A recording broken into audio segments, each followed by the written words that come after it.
Pag nagsha-shopping ka online, ano ang mas pipiliin mo? Yung product na may 5-star ratings o yung product na 3 stars lang? Yan ang pag-uusapan natin sa video na ito. So wag ka nga alis ha, patapusin mo hanggang sa huli. Hi, si Coach Jonel po ito at sa video na ito, ang pag-uusapan natin ay yung kahalagahan ng product ratings o ng product reviews pagdating sa pagbebenta sa Amazon. So para dyan, punta na tayo kaagad sa screen ko. So, ito yung example ng isa sa mga products sa Amazon. So, makikita nyo rito na ito ay may 108 ratings, tapos 4.4 out of 5. So, maganda yan. Next product, tingnan natin. So, 575 ratings, tapos 4.4. So, dito, 82 ratings, tapos 4.3. So, pagdating sa product research mo, mahalaga na tignan yung ratings na yan kasi diyan mo makikita kung yung product na ito ba natutuwa ba yung mga customer na bumibili niyan. Kasi minsan makaka-encounter ka ng mga reviews na na 2-star ganyan kung hindi sila natuwa. So maapektuhan yung account mo diyan. Una, kapag nakabenta ka ng product tapos yung customer ang ni-rating lang niya ay 2 stars, so pwede kang magkaroon ng alert sa Amazon sa account health mo na alam mo kailangan mong ayusin yung performance mo, parang ganoon. Kailangan magbenta ng mas maayos na product. Kung hindi, ito-terminate namin yung account mo. So, may ganong nangyayari actually, okay? I-discuss natin yun in more detail sa ibang video, pero pwede yung mangyari. So, kung nag-online arbitrage ka, saka nag-wholesale ka, so kailangan mong tingnan kung yung isang product na gusto mong ibenta ay overall, maganda yung ratings. Kasi nga, yun nga, pag nakakuha ka ng 2 stars, so pag kunyari, nakita mo to, kunyari itong product na to, tapos nakikita mo na 2 star yung rating niya o 3 stars overall, di maraming hindi natutuwa, di ba? Tapos, pag binenta mo yung product na yan, kaya nakita mo na profitable siya, ni-resell mo rin, tapos may bumili sa'yo, so malamang makakuha ka rin ng 3 stars and below. Diba? So, ano mangyayari sa account o pag nakakuha ka ng 3 stars and below palagi dahil dito sa product na to? So, pwede kang warningan ng Amazon, tapos eventually, pagka matigas ang ulo mo, hindi ka nagbago, binenta mo pa rin. So, pwede kang mawalan ng account sa Amazon. So, ganun kasimple lang. Kasi yung quality ng products mo hindi maganda. Yun ang magiging dating sa Amazon yan. So, syempre, ikaw, tingnan mo rin ito, okay? Yung rating na yan, okay? Tapos, syempre, tingnan mo rin yung reviews. So, yung reviews naman ay nandito sa ibaba. Okay, makikita mo dito sa baba. Ayan. So, minsan, okay, hindi naman kailangan palagi, pero, kung pwede mong ugaliin, na tingnan din itong mga sinasabi ng tao tungkol sa product na yan. So, tingnan mo ano yung mga itsura ng reviews. Kunyari yan, bakit siya hindi natuwa? So, mahalaga tong part na to pagdating naman sa private label. Kasi dito naman, pag nakita mo kung ano yung negative review, kung ano yung reklamo nila tungkol sa product na yan, tapos may balak kang gumawa ng katulad niyan. So, syempre, yung negative, yun yung iiwasan mo, di ba? Kunyari ito, I love this liner but unfortunately this time, the one I've purchased is dried out. Work okay for one eye, now nothing comes out, di ba? Kung private labeler ka, makikita mo ngayon na dried out siya.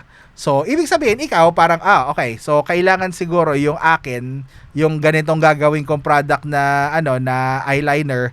So, dapat siguro yung ipagawa ko dun sa factory, ang hanapin kong factory, yung gumagawa ng hindi natutuyuan. Diba, nakikita nyo? So, itong mga reviews na to, talagang, may significance. Hindi lang siya something na hindi mo papansinin. Kasi mahalaga na intindihin mo kung ano yung gusto ng customer mo.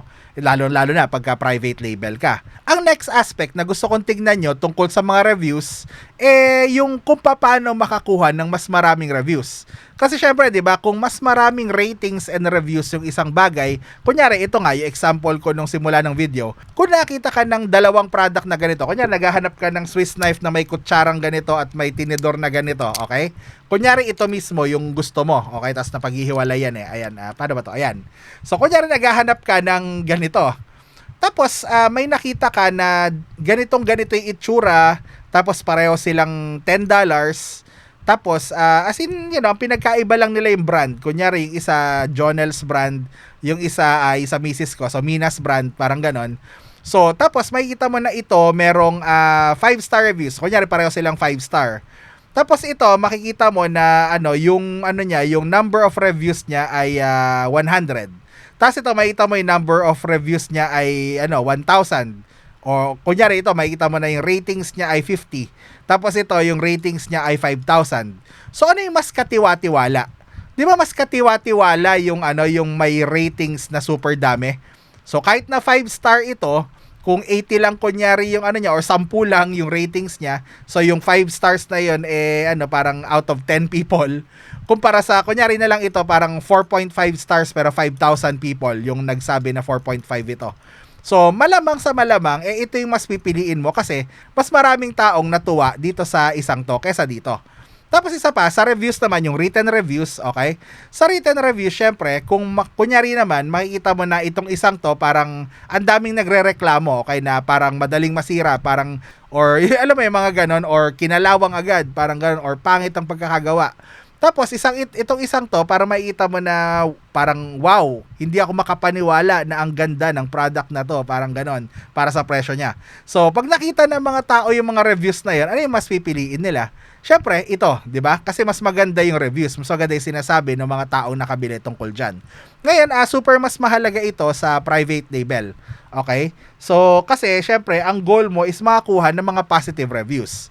And para makakuha ka ng mga positive reviews para sa sarili mong product, kung gagawa ka ng sarili mong product, syempre dapat yung product na gagawin mo ay i-address yung mga reklamo ng mga products o ng mga customer dun sa products na na gusto mong kalabanin, kumbaga. 'Di ba? Syempre kung ang problema dun sa isang product parang bakit yan walang toothpick? Parang bakit yan walang kutsilyo itong isa meron? So, may isip mo niya na siguro dapat ko lagyan ng kutsilyo para iwasan yung reklamo na to. So, nakikita nyo, mahalaga na tignan ang ratings and reviews pagdating sa product research. Kasi doon ka magkakaroon ng idea kung paano i-improve yung product mo o pagdating naman sa sa online arbitrage wholesale, doon mo makikita kung yung product na yun mapapahamak ka ba dahil sa negative feedback. So, 'di ba? So, yan. So, ugaliin nyo na tignan yung ratings and reviews pagdating sa pag-a-analyze nyo ng product. So, kung nagustuhan nyo tong video na to, paki-like naman, and kung gusto nyo pang makakita ng mga videos na ito na pagbebenta sa Amazon, kung paano mag-online business, i-click nyo lang yung subscribe button at panoorin nyo rin yung ibang mga videos ko para mas matuto kayo. At kung meron kayong matanong o content request na gusto nyo gawan ko ng video, ilagay nyo lang po sa comments. Maraming salamat po, si Coach Jonel po ito, and I'll see you next video. Bye!